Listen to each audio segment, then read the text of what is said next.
Sir आज result declare केला त्याच्याबद्दल तुमचे आज न्ही आम्ही 10वेचो रिझल्ट डिक्लेअर केला आसा आणि हो रिझल्ट जवळजवळ बस म्हणजे एक शॉर्टेस्ट टायमान जाल्लो आसा। एग्जाम ही 32 एग्जामिनेशन सेंटराचेर घेतली। ओन एक एडिशनल सेंटर आमी केले ते कोलवाळ म्हणून आसले कोलवाळे। फुडल्या वर्सा आनीक एक सेंटर वाडोवंक शकता, कित्याक कशें आसा की एका सेंटराचेर जेन्ना 2,500 जेन्ना भुरगे आसतात तेन्ना त्या कंडक्टराक ते मॅनेज करपाक डिफिकल्ट जाता। सो अशी जेन्ना रिक्वेस्ट जाता की हे सेंटर स्प्लीट करूं जाय जाल्यार ती आमी कन्सिडर करता आणि ओवरऑल रिजल्ट जो आसा हो जो रिजल्ट आसा तो पोरूच्या पेक्षा वाडलेलो आसा।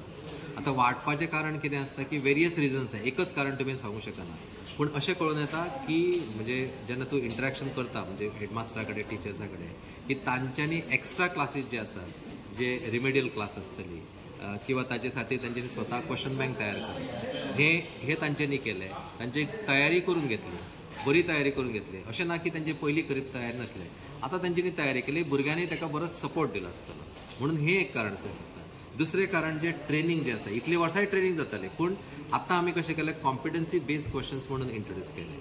म्हणजे भुरग्यांक एक केस स्टडी तयार करप आनी based on the case study ताचेर एक क्वेश्चन्स तयार करप, म्हणजे तो फक्त पाठ केले आनी बरयले अशें ना। सो तातूंतय टिचर्स आमचे ट्रेन जाल्ले आसा, हें एक कारण आसूंक शकता। आनी बेस्ट प्रॅक्टिसीस एका स्कुलांतल्यान दुसऱ्या स्कुला कडेन शेअर करप, म्हणजे तुजे कडेन कशें चल्लां तो टीचर त्याच्या स्कुलान वता, ताका थंय गायड करता, दुसरो टीचर आनीक खंयच्या तरी स्कुलान वता, अशें तांच्यांनी जे एक्सचेंज ऑफ हे केल्ले आसा न्ही, एक्सचेंज ऑफ ह्युमन रिसोर्सीस, तांणी तो रिजल्टाचेर फरक पडलो आसता।